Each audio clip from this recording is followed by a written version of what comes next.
Welcome back to another episode of Let's Face the Facts. I'm your host. My name is David Almeida. If you're joining us for the first time, welcome. I'm an actor in Orlando, Florida, and every week I sit down with an actor or artist friend. We watch an episode of the classic sitcom, The Facts of Life. Then we hit record. We get to talking about the show, about anything and everything it might drive us to muse about and just randomly sidebar. It's just a fun conversation, or at least I hope you think it's a fun conversation. Anyway, this episode is dropping on October 30th. Tomorrow is Halloween. It's a 1-year anniversary. Isn't that crazy? Been doing this a year. My mind is just blown away. I am thrilled to still be doing this, and I'm going the distance, kids. We got 1 year down, but 3 more to go as far as this series is concerned. So thank you so much for tuning in. Thank you for supporting the show up till now, and for your future support. I really appreciate it, and I just love doing it so much. So I'm thrilled anybody is out there listening. Now, my guest this week is Sarah French. Sarah is a wickedly talented actress, funny gal. She does drama, she does comedy, she does musicals, she's a dancer, she does film and TV work. We've done a few shows together. We've worked at Sleuth's Mystery Dinner Theater together. So I adore this woman, and we don't get to hang out as much as we used to. Sadly, life intercedes, but any time I get to spend with her is always super crazy happy time. So this is a real treat. Sarah and I watched season 3, episode 24, final episode of season 3, Read No Evil. The original air date was May 5th of 1982, and that's really all you need to know, kids. We're ready to jump on in. Let's face the facts with Sarah French. Welcome, Sarah French. Oh, hi. Thank you so much for having me. I'm so excited you're here. I don't want tonight to end, so we're going to do a 17-hour podcast, Fantastic. Okay? Well, you picked the right episode. We can talk. We for can days. Provide modern-day equivalents. Oh, my God. How relevant was this episode? This was a fucking kick-ass way to end the season. Can I ask you, I know you've done some research on this episode. Did it win any Emmys? Because, boy, they were going for it. Oh, God, yes. It did not. Facts of Life. Bullshit. The Facts of Life never, ever won an Emmy. Not what? How many seasons did The Facts of Life get? 9. 9 seasons, not a single. Did any nominations? Oh, yeah, nominations, for sure. In fact, the season we've just completed, this is season 3. I believe seasons 3 and 5 are the highest rated. I can see why. And they why. came in number 24. In the Nielsen's. Okay. But this season is the only season that Charlotte Rae was ever nominated for an Emmy for Mrs. Garrett. Well, I mean, this episode, This is honestly. This is a good one. This was a good one. They didn't give her so much goofy shit. I've talked in the show about how so often the focus on the girls, the focus is on the girls, and therefore they have to kind of need a foil. Shoehorn. Well, they have to shoehorn in these funny things for her to do, and they just seem so extraneous and imposed. And, so this one is, the fact is that this is a situation, this script affects all of them. Well, and that's what I was going to say. It was really interesting to see them all fighting for a common goal. Like they were like together on this one. And totally. they all came at different times, or kind of came to this conclusion at different times. But it was really, really interesting to see Miss Garrett almost like a peer in this episode. And then by the time the end, when they're all walking in together, and I never know. Sometimes shows are told that they're renewed ahead of time or not. Yeah. But you kind of think that, like, when they're writing this, when they're making it, oftentimes these episodes at the end of a season, they don't know if this is their swan song. Yeah, absolutely. So this could be their attempt to say, okay, we need to tie this shit together. Right. If this is the end, we might still have something going with reruns, because reruns didn't used to need 100 episodes. Right. But nowadays they do. But before we get to the nuts and bolts of the plot, we have to state that we just watched Read No Evil, season 3, episode 24, and the original air date was May 5th of 1982. Now, Sarah, you are a bit younger than I. Did you grow up with this show? I feel like I did. I do feel like it's in the zeitgeist. I remember the girls, and I'm pretty confident that I watched this as a kid. So you've seen this episode? Do you No, remember? I don't remember seeing this episode. Or if I did, maybe I was too young to understand what they were actually talking about, you know, because there's not a lot of gags in this one. So, True. Yeah. True. Well, you know, it's interesting when I think about, because I was born in 79. So, like a show like this airing with 5 strong female leads, that's unusual today. Yeah. Like it's even more, you know. And this was the first show where, after they got rid of Mr. Bradley in season 1, this is the first show in network television that had only women in the opening credits and no recurring males, not till George Clooney and Mackenzie Astin. Right. So before we begin our formal synopsis, Wonderful. dissecting every comma and semicolon, as I love to do, I always ask my guests if you would please give me a 1 to 2 sentence synopsis, similar to what you might read in a TV guide, of just overarching, what did we just watch? So, Read No Evil, the season finale of season 3, Facts of Life, is about censorship and revolution. The girls band together because of banned books, and they're all affected in different ways and stand together to fight the system. Yes! Revolution! Yes! Oh my God! Beautiful.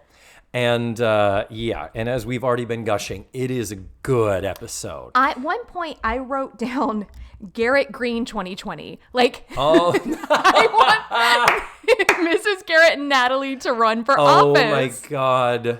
I would, in a heartbeat, Mrs. Garrett. Though there would be a sense of, well, when I was growing up in Appleton, Wisconsin. It'd be the Joe Biden phonograph comment, only Mrs. Garrett like, well, we've got to keep the children away from the phonographs. And what year is it, madam? They're going to be going down to the Nickelodeon and looking at fatty Arbuckle kinetoscopes. It's like, we got trouble with a pool table in River City. Oh, man. And feel free to join me with your bad Mrs. Garrett impression, as I have, if you are at some point, if you are inspired. I will. But just know that I do not care to do it alone. Sure. I love when people join me. What if mine's really good? I've never done one before, but what if tonight we discover that my Mrs. Garrett is solid? Oh, my God. Oh, what a dream. Things will be revealed. It's what a true finale. I tell you. Yes. Well, we begin Read No Evil in the cafeteria. Wow, big shock. Mrs. Garrett has got these pieces of fabric that she's walking to a table kind of in the back. And we have got Tootie and Blair and Cousin Geri. Cousin Geri in it. Cousin Geri is here, and she is just one more body within the fabric of the show.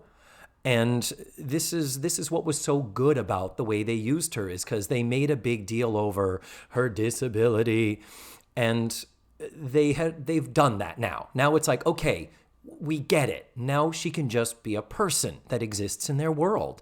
And this is so nice. It's interesting because I did, I don't remember Cousin Geri. So when I saw her, I'm like, okay, clearly has a disability, a cerebral palsy. Is that what she's got? Yes. Okay.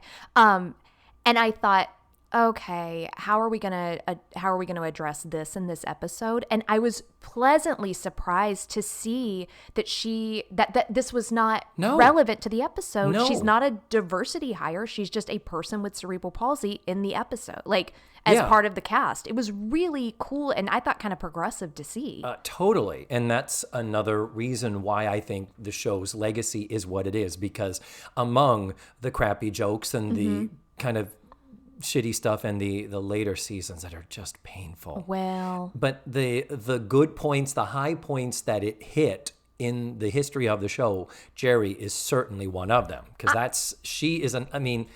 is her legacy, is that she's the first person with a physical disability ever to be on a network sitcom, and then to be a semi-regular. How about that? I didn't realize that. And I wish they continued to use her as the years progressed, and they didn't. She only, I think, is on through season 5, like the first Edna's Edibles season, and then I think she's pretty much gone after that, which is too bad.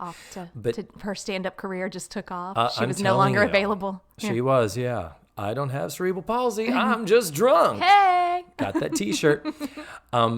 So we do justify Geri's presence there in just a minute. We'll get to it. But right now, the three of them are huddled around what looks like 2 car batteries strapped together. I really did not understand what was happening in this first scene.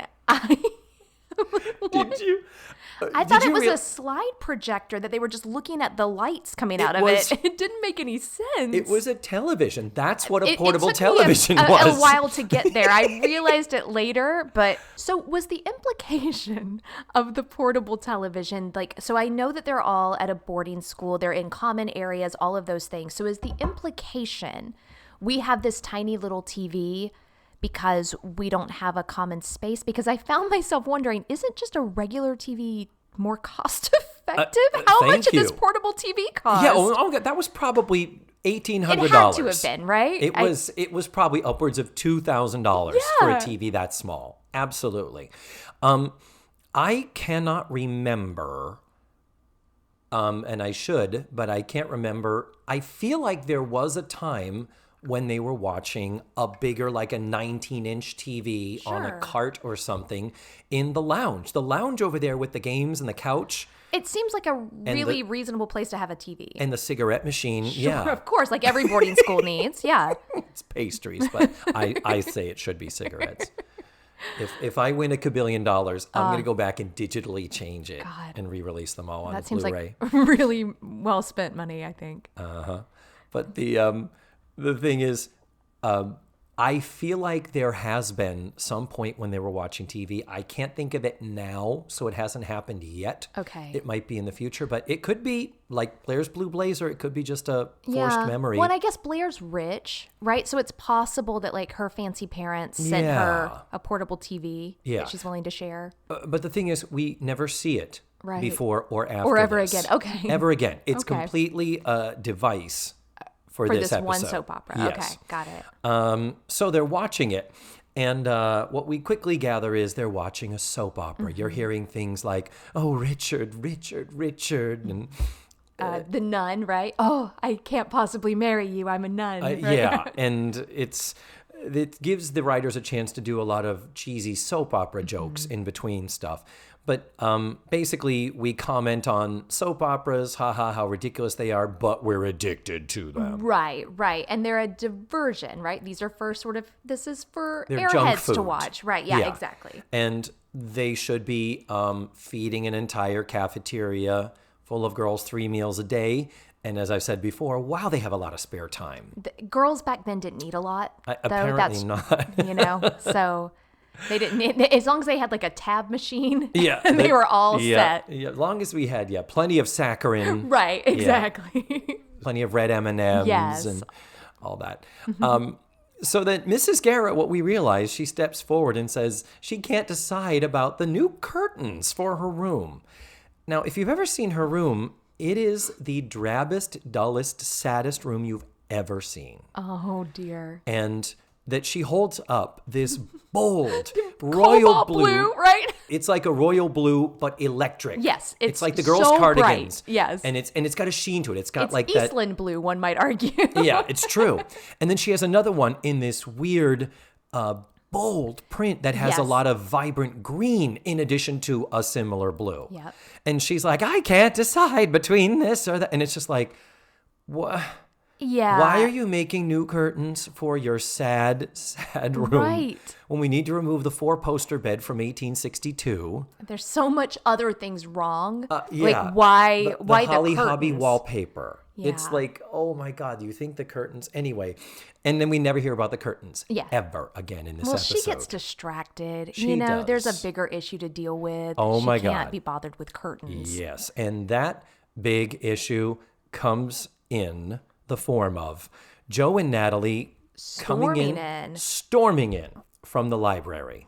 And Joe is mad and yelling at Natalie, saying she shouldn't have yelled in a library. A library is a sacred space. And Natalie's like, well, I was upset. So Natalie, resplendent. Her hair, as she comes in for that first scene, is...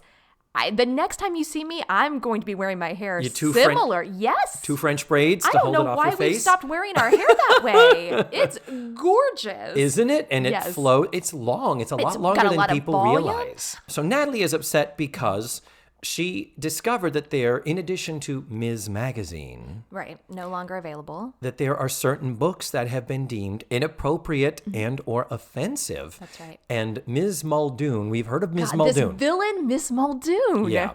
Well, she's just the pawn. This in the game. bitch. Yeah. But we've called her Moose Jaw Muldoon. Sure. We've referenced her being an unattractive woman. And God knows the last thing a woman would ever want to be is unattractive. Unattractive? Why? Uh-huh. What use could she possibly have? Yes. So Natalie hands Mrs. Garrett a list of the books. That's right. And she only says 3 of them, doesn't she? She just says 3. She says, no, I'm sorry. She says The Fixer. The Fixer, Catch-22, and Slaughterhouse 5, which sends Blair on a bit of a tangent. Yeah, because Blair did a paper about it and has read it. And so we're suddenly like, is this book banning? That's suddenly the issue has been stated. Right, now it gets very serious very quickly. And Mrs. Garrett says, I've heard this happening in other places. I never thought it would happen here. And we very quickly throw out some different opinions. Writing-wise, I like this. Blair says, what does it matter? You don't get it at the library. You just go into town, you can buy it. Right. And someone says, or wait till the movie comes out. And Mrs. Garrett says, that's not the point. Tootie says, well, it's just a few books. Who cares? You know, we're all in school. So what's a few? But I will say, so yes, Tootie has a very lackadaisical approach to this. Yeah. But earlier, when she hears about this book banning, it's our friend Tootie who says, wait a minute, I thought that was illegal. So she is a little bit, floored by it. And then it's like, meh. I guess it doesn't matter. Yeah. That's youth, though. I mean, that's probably because she's the youngest. She's the young one. We hate the young one. Oh, she's so young and stupid. So Natalie is still riled up. Rightly so. Yes. I think it's when Tootie says, it's just a few books. Natalie is like, this is America! And she's losing her shit. This is the First Amendment! And Mindy Cohn is beautiful in this episode. She is so good as far as comedic. She never laughs at her own jokes. That's right. As she has in the past. Well. Beautiful. So then Geri steps in, and this is how we justify Geri being there. In case you're like, why is she there? Right. She says, well, you should start a petition. I'll sign it. And they're like, well, Geri, you're... And Blair, you don't even go to this school. Why are you even here, you stupid Geri? hag. Get out of our house. But she does put up, you're not a student here, Yep. signing a petition. And she says, I'm a performer and I'm against censorship. I don't want people throwing tomatoes at me until after I've told the jokes. True story. I wrote down, was this episode written by Elie Wiesel? Like, we are getting into it. They are working out their Red Scare grievances. They've had it. But that's it. And it's... this is kind of what the show is really about. This was when they revamped the show in season 2. It was, we want to deal with issues and things and pertinent stuff that actually affects. And then we get a terrible episode where Tootie drinks a bottle of wine because she thinks the other girls are treating her like a baby. And you watch those and you're just like, no. Yeah, kind of a miss, right? Get back to the issues. This is where you're good. Kind of a misdemeanor. You Blair. stole that brilliant joke from Blair. Oh, heavens. But yes. Anyhow, Mrs. Garrett says she is going to go talk to Mrs. Muldoon. And Joe quickly is like, why bother? You can't beat the system. And Mrs. Garrett states her life manifesto. If I don't agree with something, I have to speak out. It's a responsibility, not an option.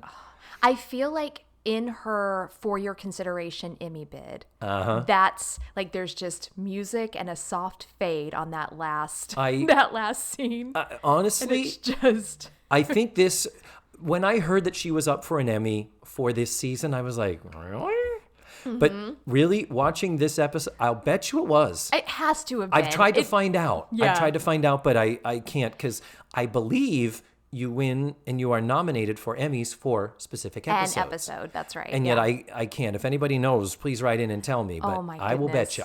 She is acting her heart out. She and is. she's also given all the best lines in this episode. No, true. Yeah. This is where, as I've said, when she is the nurturing, caring den mother, that's where she releases her superpowers. It's true. Why didn't they let her do that more? Yeah. And this episode also has her as a flawed character. She's not just... She does. She makes a mistake. Yeah. And we'll get to that. So I did say that I thought Tootie would have made a good Nazi because she really justified this book banning. She was ready to get go along to get along. She drank the fucking Kool-Aid. She did. She put on the swastika. Yeah, you're right. Tootie. I hate her so much. She's not winning in this episode. Yes. Not till a little later when she she joins. back, yeah. We do get our old Tootie back. So then we move on into the parlor / lounge. Mrs. Garrett is speaking with Mr. Parker. That's Mr. right. Parker, the headmaster, whom we have met a few times before and we will still see again in the next season or two. And what is going on is a common theme with their relationship where he is dismissive of her in favor of her cooking. I will say, to his credit, though, I was also curious about the strudel recipe. It did sound good to me, and I was interested to hear the ingredients. He wanted to hear about her strudel. Well, there was an earlier episode where all he kept talking about was taking her in the kitchen to eat a slice of her pie. They've got chemistry. Like, these two? Oh, they work well. Oh, yeah, they work well off each other. Totally. No, there is a relationship. Oh, you think they... 100%. Oh, that you think is they electric fucking... when they look at each other. Oh, wow. And he's married, right? In this episode, because he was getting the strudel recipe for his wife. His wife, yeah. Yeah. So, that's not all he's getting.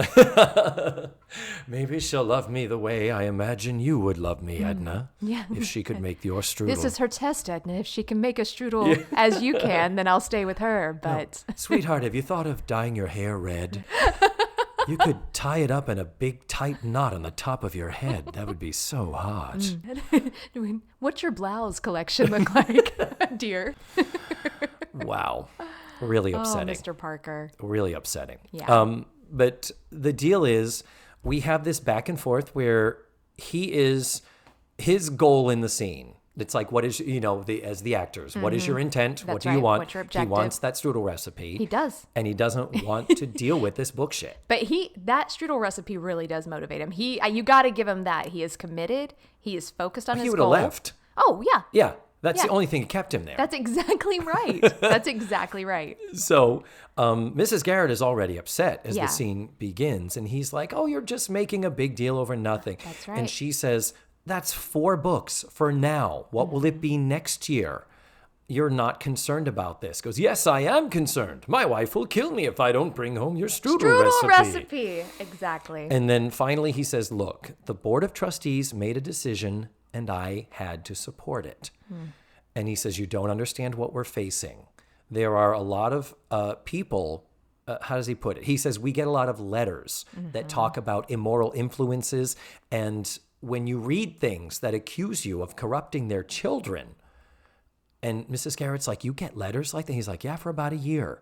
People threatening to take their kids out of the school. And Mrs. Garrett's like, but those are the squeaky wheels. They're just the complainers. And he says, you should consider yourself lucky. We only lost 4 books. And he says, I'm doing what's best for the school. And she says, what about doing what you know is right? And he says, and finally... He gets mad. He lays does down not the like law. being challenged on this one. Yeah. Yeah. Because he feels guilty. Yeah, exactly. And he comes back and says, we are a private school. Yep. We have to be responsible to the parents. And she says, but we're here to educate, to challenge. To right? educate, to challenge, and prepare these girls for the real world. Don't you think that's what we owe them? And he says, Mrs. Garrett, it is the job of the headmaster to decide that, not the dietitian. Ooh, put her right in her place. And then follow up with a laugh. So how many cups of sugar? And that was a good moment to break that. Yes. And then she, of course, comes back. Guess. He'll never get the strudel now. Yep. I will say her manicure in this Oh scene, my God. I mean, Holy shit. just sparkling. It was man. like, and it was jungle red, wasn't it? Yes, it was, because she kept using her hand to gesture. Yeah. And I have to point out that whenever she pointed, okay, I'm so glad you're talking about this. can you see what I'm doing, listeners? I'll describe it. Okay. It's like you mess with the bull, you get the horns. That's the the rock out. Yeah, it's rock and roll. Yeah, that's how she instead points. of pointing her finger when she makes a point, she points her finger, but her pinky is always also it's extended. Really strange. And it is a very odd, and I've never noticed her do it before, but I'm not sure she's ever had such a fucking fierce manicure before. That's probably true. Damn. Yeah. So, she knew this was her Emmy episode. She Yeah. did. She paid for that manicure. That Maybe. makeup didn't do that. She came in to that day. And the Emmy for Best Fingernails goes to... Man, if there was... And Jillian. God damn it! I can't win anything! You fucking bitch! Oh, God, she would have every right to burn Hollywood down. God. Oh, bugger. So then the last point of this scene is he says, Edna, we could lose a lot more than 4 books. And he says, I need your cooperation. Yep. And the scene ends with one of those uncomfortable pregnant pauses of just Mrs. Garrett looking pensive and concerned. She is. She's making her decision right now. She's conflicted, and you can see it on her face. I mean, and this is better than she's done. In the past, we've had these long shots of the end of a scene, and you've been like, oh, would someone please call just cut? Just cut. Someone fade. Yeah. Someone please. But no, she's rocking it. She really is. She's in it. Stepped up to the... But here's the thing. When the writing is good, the actor... We will rise to the occasion if we're given decent material. I mean, yeah. It's so interesting. So then we move on to the cafeteria. And they are setting up, they so often are setting up for the meal. Never see any food. Right. But boy, do you see linens. Linens on linens. And bud vases. Yes. They fresh flowers all the time at Eastland. What is their flower Academy. budget? You know what? Exactly. Cut the flower budget, get a better library. You can buy the books. Exactly. Yeah. And remember, we just got a better library. Blair's grandfather, the Klansman. Sure, of course, you could forget. Paid for. There is a brand new library that's called the Eastland Library. Isn't that funny? I did not think of that till those words just came out of my mouth. It's a wonder they didn't have Blair say, What is this shit? In my library, My fucking family paid for this library. That is interesting. Why wasn't she more riled up? She should have more ownership in the library. Yeah, because it was going to be called the Carlton Blair Library. Oh, okay. And we learned that her first name is her grandfather's last name, which is kind of awesome. That is, I mean, and that's very blue blood kind of thing. Yeah, totally. Blue blood, blue blazer, Blair. Sure. I mean, listen. Yeah. In this setting up, we've got bud vases and linens. If those girls... Listen, swimming. They may leave hungry, but damn, the place will look pretty. It's elegant. My goodness. Yes. Yeah. Fine dining. And in the process of working, Blair and Tootie are also watching our car battery TV. That's right. And speaking of car battery TV, it's not plugged in, is it? I did not see it plugged in. No. So what? I can't. There is no way that could be a battery unless it would be like 16D batteries. Right. And it would give you like 5 minutes of viewing time. I mean, it's gotta, I'm baffled. So Natalie is looking at her newspaper and she's reading the article. One assumes it's like a proof copy. I would imagine something. So, or like a copy of her editorial or something along those lines, right? She's holding it like it's a newspaper, but we find out it clearly has not yet been published. Right? Correct. So she's reading and she's very proud of herself. She's gotten into she's taken up the fight, and Mrs. Garrett is being very elusive, like, oh, that's good. Right. nice. Neutrally supportive. And Natalie says, why have you, basically is wondering why she's softened on the subject. And Mrs. Garrett says, maybe sometimes you just need to step back and a problem will work itself out. And Natalie, the thing is, what was before? Where did this come from? Before you were all make some noise, write an article, take it to the streets. Didn't you just say that? And she says, no, I think the Doobie brothers said that. The best. Huge laugh. Just, it's fun to hear old people say doobie anyway. Doobie, yeah.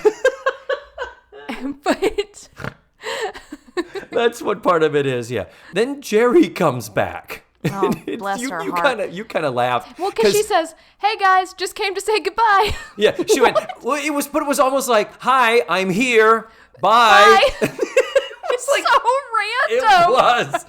And even more random than that, what in holy fuckdom was she stripes? wearing? Her stripes, yes. She had on... Oh, my.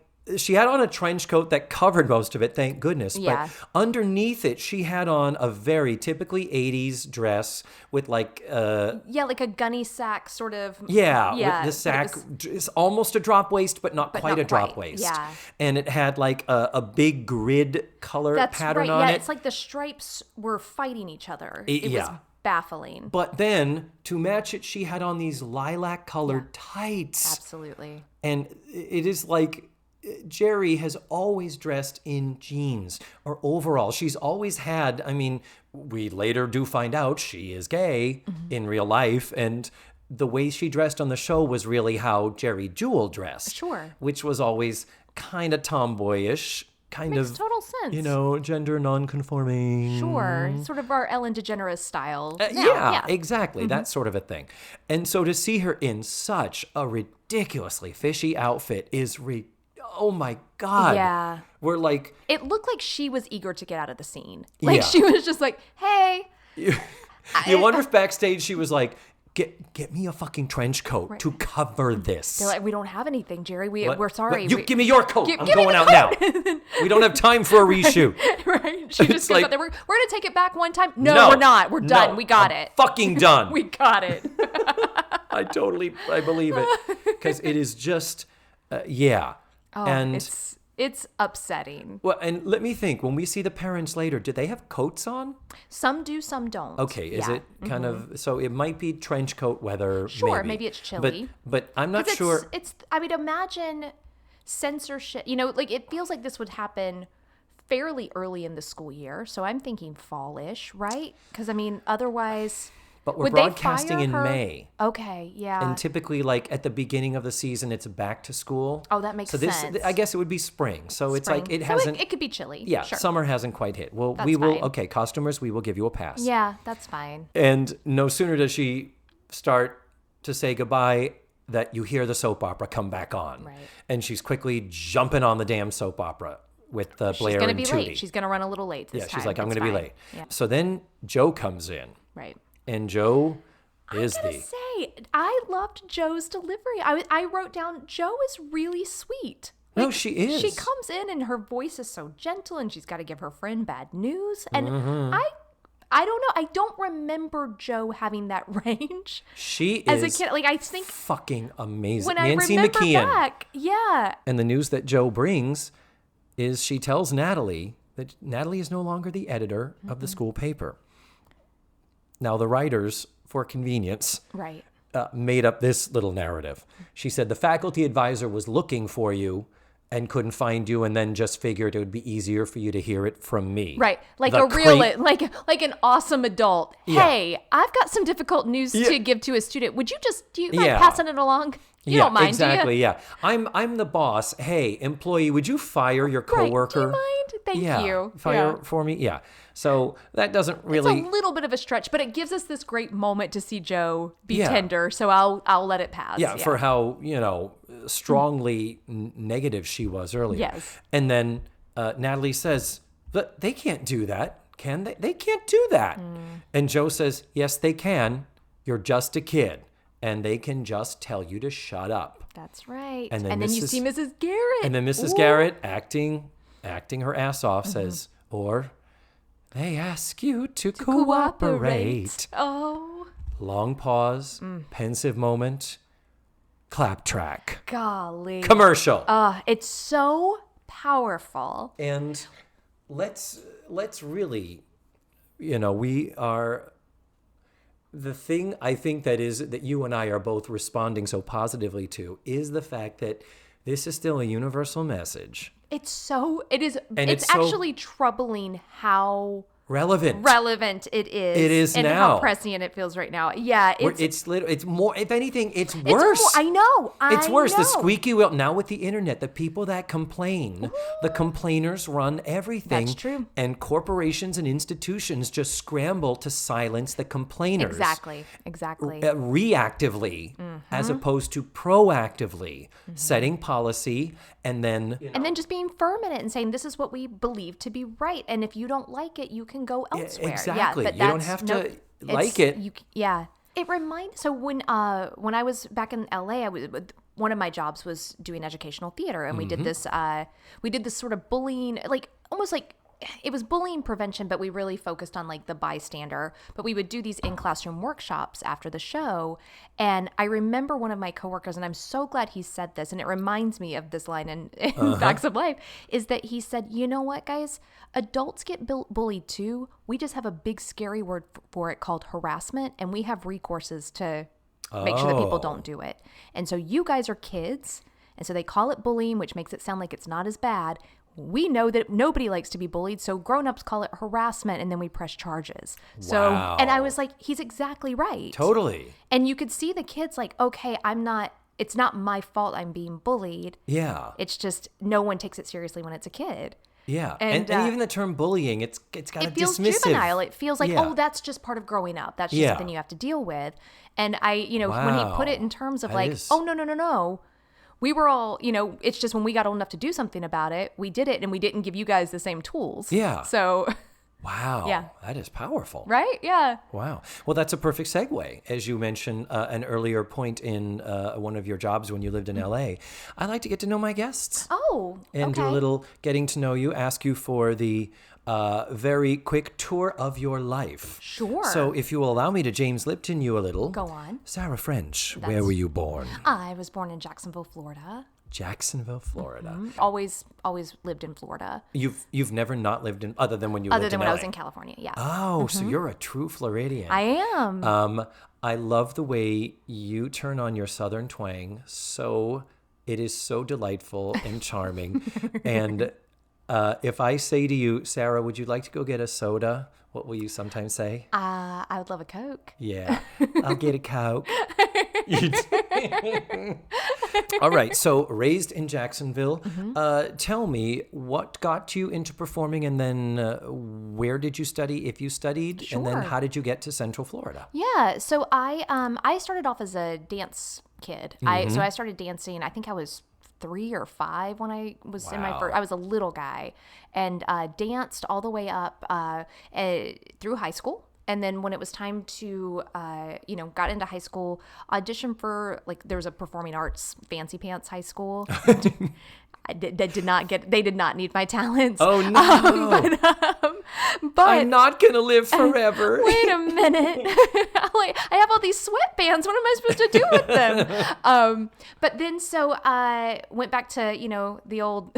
the rusty old high school I was supposed to go to district-wise. This busted shithole. Busted old hobo camp. I joined the drama club because there had been stories that they were going to do a musical. They did not. But I thought, well, that'll be a place for me to dance, but they ended up doing Beth Henley's Crimes of the Heart. Oh. And since I've always looked like Sissy Spacek, I'm a shoo-in. I mean, I could just, make a living following the Crimes of the Heart tour across this great nation. And you did it since. You've done it here in Central Florida. I've done it 3 times. You've done Babe in Crimes of the Heart. I'm perpetually a babe. Yeah. Wow. Not so like then a drama, babe, but babe. But. You became, not to be confused with the pig. Well, yes, right. I mean, it happens a lot. So you became once the stepping over that threshold into drama club, that was life-changing for me. But you were already performing. I literally had never performed before that. Well, I guess it became up until then I had been a dancer, and I mean, honestly, unless you're going to go to Broadway or New York or something, there's there's not much to do with that. But going into Other theater, than it was like teach. other than teach. More kids to not have a skill they can't. Exactly. Which is, I mean, it's so, I mean, I'm really grateful that I danced so many years. But the truth is I was very enthusiastic, but I would not go so far as to say I was good. Oh, no. Like, I was fine. But I did, crossing into theater, it was like, oh, this is something you can do for real. And so I think it just became much more practical to me. And it became more like, oh, okay, hold on. This is something that I can actually do. Totally. All right. Yeah. And then how did you get to Orlando? Roll of the dice. It was pretty much, lived in Jacksonville and had kind of exhausted my theater options in Jacksonville. And I was like, well, myself and Josh, the guy I was dating at the time, we wanted to move to a bigger city, but we were too scared to move to a big city. Yeah. So Orlando seemed like a really natural place to move. And I didn't realize you guys moved here together. We did, yeah. You were already, I met you and Josh together, and we've all performed in all kabillion exactly. Yeah, and 1,000 combinations. shows. Right. But yeah. I guess I didn't really have a sense of when you came to. What year did you come here? 2001. Okay. Yep. And so I came here and had a job managing properties, like commercial properties downtown. Sure, like you do. It's a natural segue for an artist.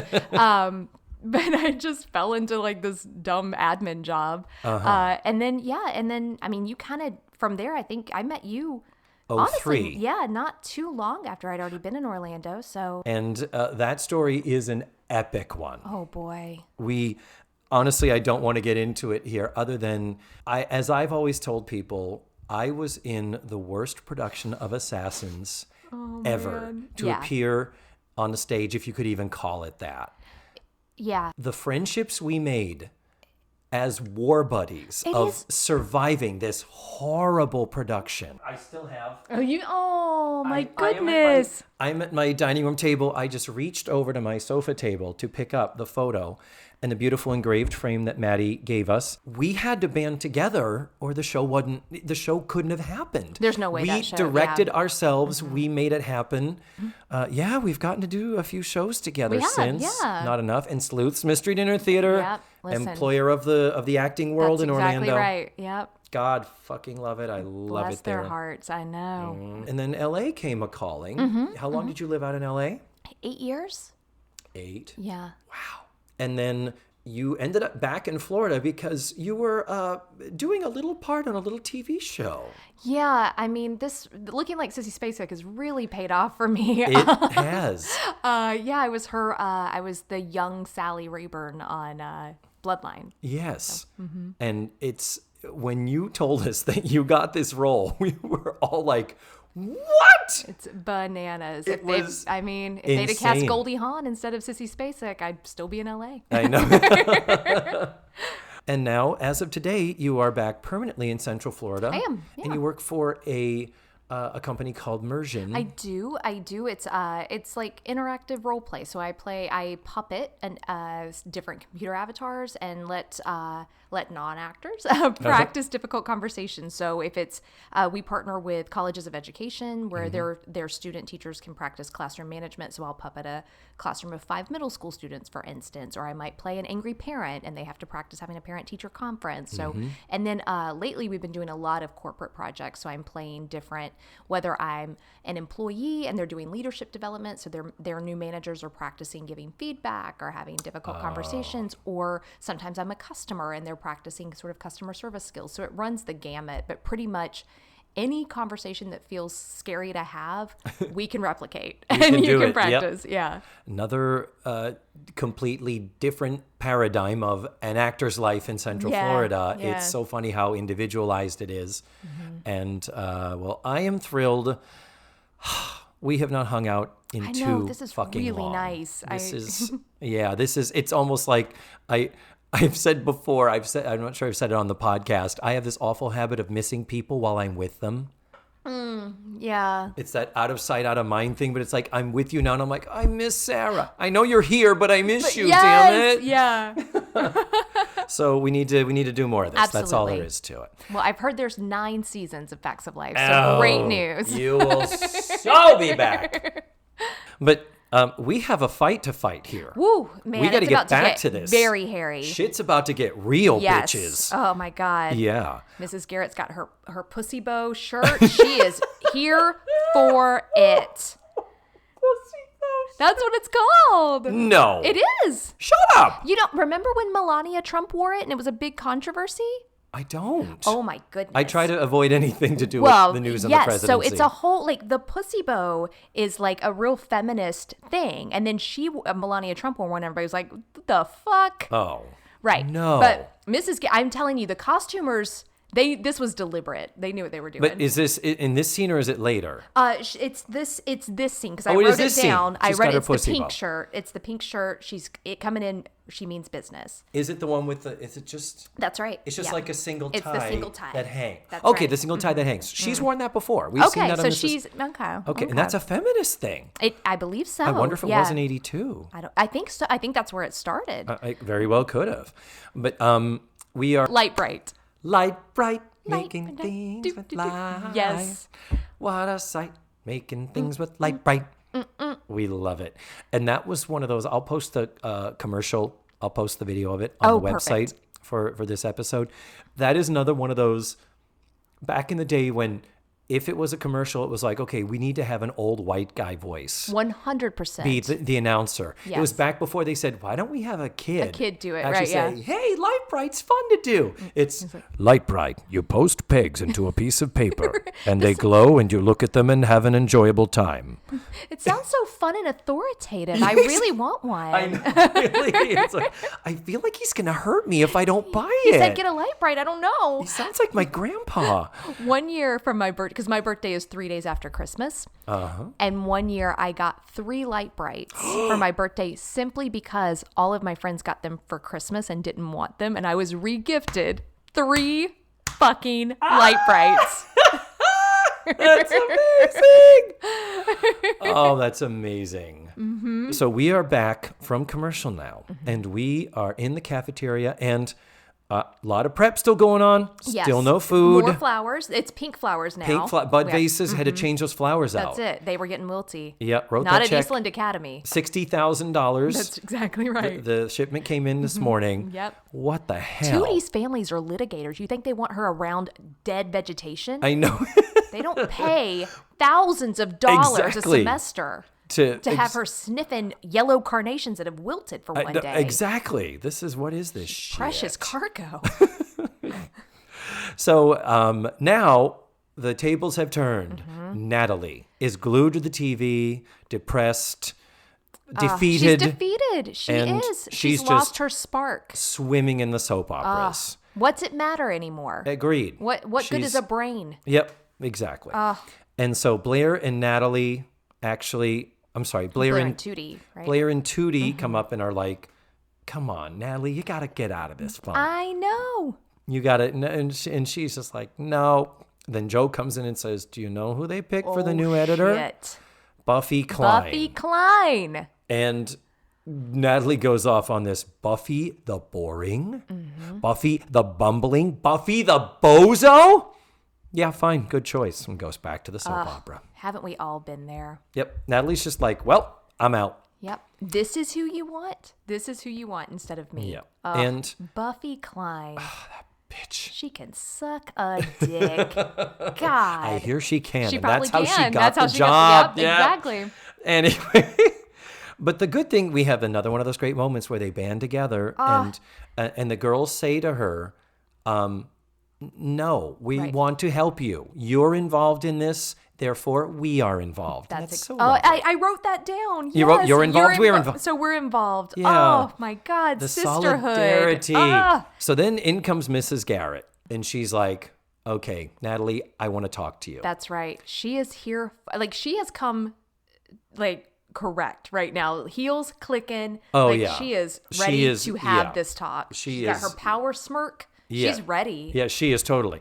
And she comes clean and says, I am angry at myself. I didn't do enough. I talked a good game, but when push came to shove, I didn't shove back. That's right. And she says, so I'm going to do what I should have done all along. And they're like, what? And she says, there's a monthly board meeting. That happens next week. Mr. Parker's going to be there. The board members will be there. Some of the parents will be there. I'm going to go there, plead my case, and I'm going to fight. And it was just like, yes, batch. She is. You do it. And then she says, and what's the worst that could happen? Ooh, Tootie brings it home. They could fire you. Silent pause, looking at. We call those the Thornton Wilder moments, where we say something and we. She just. It's where you could get fired, and they all look out. Like there's a looking out to the. We're going to pause and think about really this moment. Think about the consequences. And you expect the lights to dim and a spotlight on the stage manager to say, so Mrs. Garrett got her fight back. That's right. But at what cost? You're better, So now we are in the final scene. Oh my gosh. We are outside the auditorium. And we have to pause a moment because there has been a long-standing question with how big is Eastland? Right. How many students? What is what's the enrollment? We think there's either 20 or 20,000. It's really unclear. Yeah. But we're outside the auditorium, so it's like, so is this a different auditorium from the theater where they were putting on South Pacific, which was a full-on theater with costume shop, fly space, sets, scene shop. I mean, this was the Laura Hodos show with Green-Eyed Monster. And it's like, we were just like, where in the world? And, is this school big enough? And do they have... It's an all-girls school. Yeah, it's an all-girls What are they, school. other than Crimes of the Heart? Right. It's like... That's what they do every year. Crimes of the Heart. Crimes of the Heart, Top Girls. That's our season. That's it. Every year. So it's like, that's one thing that I wondered. I'm like, I wonder if this is it or if this is yet another. I suspect it's another one. I think they have a room specifically for boardrooms and grown-up meetings. That's what I imagine. But it does feel auditorium-y. There's definitely like a lobby. foyer and a lobby. It's like a lobby feel. So it does feel like they're going to kind of a... Not a cafetorium, never. Not a cafetorium, no. So Mrs. Garrett is wearing an outfit we saw her in earlier, the one where Blair built the library. Okay. And so this is her power outfit. This is her... things are getting serious, she's got to put on her pumpkin spice ensemble. I questioned the logisticals of this outfit the last time it appeared. This is the bright pumpkin orange blouse with little black squares on it. It is quite something. And she's got over it a dark brown tweedy skirt suit. That's right. And the dark brown, depending on the camera and the color balancing, kind of looks almost plum color. Yeah, There's does. a little touch of purple. I questioned whether it was brown or purple in the last episode, but I'm pretty sure this one, it looks more brown. It does. It does look brown. Which begs me to question, maybe the little boxes on the pumpkin orange Halloween blouse are also brown, and that's the connective tissue. But the fact is, we have got this electric orange blouse in this deep, shit-colored... Yeah. It's a dark, weighty, heavy tone. It doesn't look spring. That's brown. For sure. No, oh my God, you're so right. If this is spring, wrong outfit. I don't know what's Costuming happening. fail. You are so right. Oh my God. You are so right. I didn't even think about that. So while she's in the lobby, she hears some parents talking, and they talk about, that Stud's Terkel book. Oh, yeah. And she goes, working. I know that because I was on Broadway. They remembered that Stud's Terkel book. They remember the name of the author, but couldn't remember what it was called. Working. Right. Well, they don't work. That's why. they're It's about that thing that poor people do. Remember it. What's it called? Oh my God, that's genius. So yeah. Well, but the mom who's there, like it's the parents that are talking about that horrible Stud's Terkel book. Yeah. I have to believe that actress, on her resume, it says special skills polishing my glasses. Because she spends That entire scene polishing her glasses. And then when she puts them on, it's like, it was worth it. The size of dinner plates. Oh my God, her Elton John glasses. Oh my God. Just go on. That was the time, though. That was That's the right. era. That was But the style. I mean, it took her 3 full minutes. And then you put them on and you're like, oh, there's a lot of surface area. Yeah. That makes a lot of sense now. Yeah, it was. Yeah, it's like you needed a whole bottle of Windex. Good Lord, madam. But yeah, and the thing is, when she put the glasses on, you heard me say, I was like, thank you, Anne Bancroft. Because she looks like Anne Bancroft. She looks just like Anne Bancroft. But the thing is, their comments about the Studs Terkel book is that I want my daughter to read it. When she's 35. When she's 35 and it won't do any damage. Okay.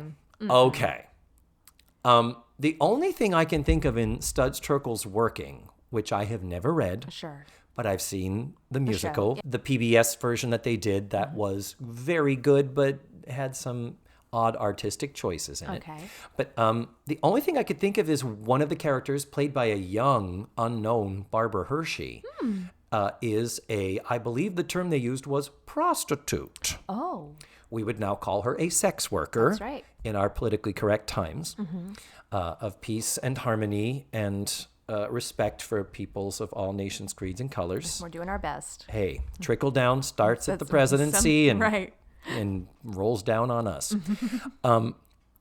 That is, I can't imagine what else. What else is Are you controversial? familiar with working? I know I know the musical, Yeah. like you, and I am with you on that. I mean, unless it's like the plight of the working man, sort of a Woody Guthrie vibe to it, maybe that's upsetting to the aristocracy. I don't know. I don't know either. I think I don't know that book to be controversial. I don't either. I've never heard of it being controversial. And there's plenty that are like, I mean, why not just say Huck Finn or whatever it is that it is? Yeah. You know, like why not just go top of the line yeah. controversy? Yeah, I'm with you. I cannot find anything other than it depicts and talks to a sex worker about her career. Right. Maybe it's more graphic or something in the book or in something. the book. Yeah, maybe. Possibly.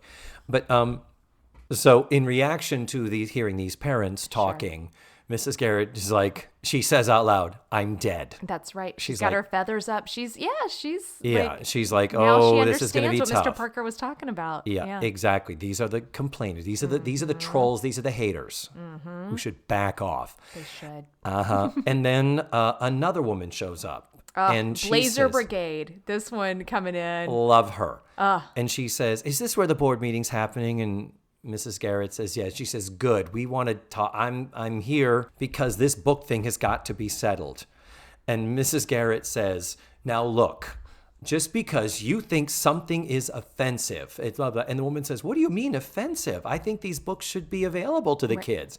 And this wonderful moment of Miss Garrett going, "We're on the same side." Oh, man, Betty Schuster. Betty Schuster, played by, and I looked her up because I was like, she was really good. She was. All she had to do was kind of lay out this premise. That's right. And then the important thing is that she says to her, she's got these throwaway lines like, you know, the awful writing of, "Excuse me, is this the room where the board meeting's taking place?" Right, You know, right. that's Yeah. ugh. But then to have her turn around and say, "Oh, good." She says, "These buildings all look alike." Mm-hmm. And you're like, no, that's a good justification. And then she says, and I'm here to fight. So is my husband. And she says, if he finds the building, he's out Right. parking the car. And she says, "We never get up here as often as we'd like for these things." Right. But she's just a great character actor. And she says it so earnestly. It's like this great victory when she reveals that she's on Mrs. Garrett's side. Yeah. Like, it's just like, oh, I love her yay! even more. Yeah, exactly. And but her name is Susan Davis. Okay. She has a lot of credits. Sure. What was her name? Betty Schuster. Betty Schuster. And she's like, "Oh, of course, you're Linda's mother." Yes. Linda Schuster, whom we've never met, have never seen, never heard of. Bye-bye. Yeah. Never will again. And she says, "Well, my husband and I decided to come when we got the newsletter." And Mrs. Garrett's like, "What newsletter?" And just as the husband arrives, and he doesn't even get a line. Not even a line. Mr. Schuster is silent. He is, well, it was one of the producer's brothers That's or right. something. His pulls residual checks are nothing. 0.0. No. Susan Davis, Meanwhile, she's raking that them in. shit's rolling in. That's right. She's going to get a 2-cent check just because we watched it on DVD. I hope so. And so she goes to her person and says, oh, this flyer, and hands it to Mrs. Garrett. Mrs. Garrett looks at it and is like, what? Just as Mrs. Garrett is reading it, in come Tootie, Joe, and Natalie. And Mrs. Garrett's like, what are you doing here? And they're like, we're not letting you go in there alone. We're here to support you. Oh, come on, girls. I mean. It's quite, yeah. It's awesome. Yeah. And then they say, oh, where did you get your copy of that newsletter? And she says, Mrs. Schuster gave it to me. I'm glad you did something. And here's a little oops in the writing. Natalie says, how did you know it was us? And Mrs. Garrett says, Natalie, your style is unmistakable. And then what we learn is they printed the banned article about the banned books. Natalie signed it, your ex-editor. I was going to say, yeah, you would have her Natalie, name in the byline. Your style is unmistakable, and your signature's right here. Also right here, It's like... Why? Yeah. And so they took it and they mailed it out to the parents, and shrewd little bitches that they are, they put notice of expulsion. I put that down. I'm like, so their part of their solution included mail fraud. Thank you. Is that okay? Yeah, and scaring the shit out of the parents. Right, exactly. But they're like, oh, no. We're talking about they're expelling these books from the library. It was a play on words. This is why you don't educate girls. Yep, because exactly. They take over. They get ideas. They get lippy. You got to right. slap them around a little bit to put them in their place. So then Mrs. Garrett says, well, you better be prepared, girls, because we don't know what we're facing in there. Or she might have said, you don't know, because she saw the parents. Yeah. And then in comes Blair. What is Blair wearing, Sarah? Blue blazer. Yeah. Oh, shit. And Blair comes in saying, my mom is on the way, and That's she's right. picking up Joe's mother and Natalie's parents in the city. And so, Limo is on the way. right. And then Doobie says, my dad is flying up from D.C. He's flying up. Better get there soon. They're about to start, dude. This is pre 9/11, so you could zip in and out of the airport pretty totally quick. could, yeah. So then, just as they're talking about this, a few more parents show up, but it's like 6 or 8. It's not like a mob scene. And it's one couple of color that, I mean, you were sitting right there. I was like, there they are. There's Tootie's parents. And I was like, you were like, no. We think there might be one other person of color that goes to the school. Laura Hodos and I were really struggling to find a POC at the auditions. Oh, dear. So we see some more bodies showing up, and we assume that is a result of the flyer, which is good. Right. And then just as they're all about to go in, Mr. Parker shows up and pulls Mrs. Garrett aside before she goes in, and he says, I have never seen this much traffic. I've been getting phone calls all week. People are upset about these books being banned. They hate me. And she says... That's wonderful. So then he says to her, I owe you an apology. And Mrs. Garrett says, graciously, no apology necessary. You were doing what you thought was best for the school. I wrote this down because this is what he said. Yep. I was being a good administrator. If all Eastland needed was someone to keep order and balance books, they could have hired Elliot Janeway. And it actually did get a little bit of a laugh. And what did you say to me? I was like, is that a Beverly Hillbillies reference, Mrs. Janeway? Because wasn't she a secretary? I didn't hear that's what you said. Yeah, that's what I was like. Well, she did do the books. I think. That would be. You're right. That would be Jane Hathaway. Oh, okay. Well, played by the wonderful Nancy Culp. Yes. One of the greatest and most heterosexual character actresses in Hollywood. So rumor has it. That's right. This is culled from Wikipedia. I edited this down. Okay. Elliot Janeway, born January 1913, died February 1993. Okay. Was an American economist, journalist, and author whose career spans 7 decades. His enduring pessimism about U.S. economic prospects earned him the nickname Calamity Janeway. These writers are old as fuck. Yeah. I mean... What an obscure reference.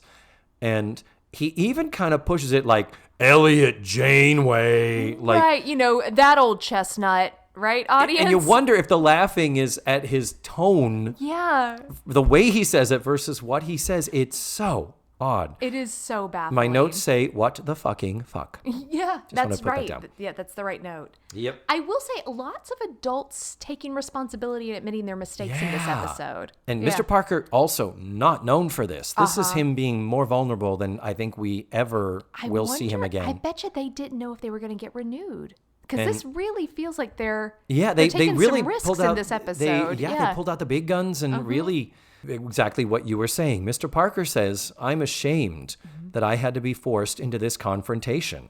I was afraid. And Mrs. Garrett says, I think the real word you mean is intimidated. We both were. We thought that if we took a stand, we'd be standing alone. Beautiful. I mean, beautiful. Then one of the guy who was talking about Studs Terkel book earlier, right, leans out and says, can we get started? You know, we've got a lot to get through. And then they're like, yeah, of course. So last moment, Mr. Parker turns and says, well, Edna, could be a long night. And she says, let's hope so, right? Isn't that what she said? She just says, I wish she had. She just says, good. Man, and I'm sorry, that was entendre. They were excited to spend the night together. Oh, stop. They were. They were in it together. Funny. His wife, nowhere to be found. Yeah, I know. She's Where not is here she? to support her man. Yeah. No, but you know who is right there? Fucking Mrs. Garrett. She's ready. The wife is out buying a pussy blouse that he asked her to get and put on. Best of luck. The stores are closed, aren't they? Maybe pick up a cup of sugar while you're at it for some strudels. That's so... I guess their chemistry was electric. It's odd for me to think that because their relationship has always been adversarial to the point that her opening Edna's edibles, some moonlighting shit, is the will they or won't they. Her opening Edna's edibles is precipitated by him being such a dick to her. It never ever occurred to me. I never looked at them that way. Well, you know how it's going to end, but I'm telling you, the reason he turns into such an asshole is because he was putting out signals and she was didn't not pick it up. receptive. No. She's trying to respect his marriage. Yeah. And he's like, come on, it's the 80s. And then when she rebuffs him. Yeah. There is Facts of Life fan fiction out there, Sarah. Well, I think I found my calling. I think you need to Mursion contribute. Who? No thanks. Yes. My job is now Facts of Life fan fiction. Season 3, episode 69. Ow! Oh, my darling. We have been talking a long time. We have, but it was a powerful episode, and it needed to be dissected. Every minute of this. Me and too. I miss you, and I'm so glad. And now, if nothing else, we have an excuse to get together again when I bring you back and do the show again. I would love that. This has been a treat. Too, so that's great. So, Sarah French, my darling, thank you. We'll see you soon, and good night. Good night. And there you have it. That was Sarah French. Isn't she freaking awesome and hilarious and fun and funny? And I know I say that about every single guest on the show. It's because Central Florida just has an embarrassment of riches when it comes to fun, talented, amazing, incredible, entertaining people. Now, next week, we're continuing the very specialness. Before we start season 4 with Matthew Arter, which you know will inevitably be happening, we have a little issue that we have to get out of the way first. And that issue is The Facts of Life goes to Paris. That's right, that TV movie broadcast a couple of weeks before the premiere of season 4. So next, sequentially, that is what is facing us. And I have to tell you, that episode is going to be done in 2 parts, and 2 parts, double your pleasure, double your fun. I also have 2 guests, Matthew Arter and Paul Padilla. It's already recorded. I haven't started editing it yet, and I cannot wait to listen to it again, but I'm also dreading how technically complex it's going to be to edit the 3 of us just riffing and going off. And God, we had such a good time watching the show, and I can't wait for you to hear that episode. So stay tuned. It's coming up in just 1 week. So we're done here today. Thank you, as always, for listening to the show. And remember, the facts of life are all about you.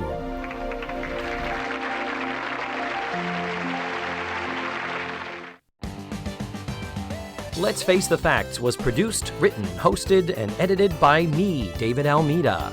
My theme song was beautifully arranged and recorded by Ned Wilkinson. Our website is facethefactspod.com. You have to drop the let's. And that's where you can find extra pictures, video, and audio extras from the digital cutting room floor. Follow the show on social media. We're everywhere under the handle Face the Facts Pod.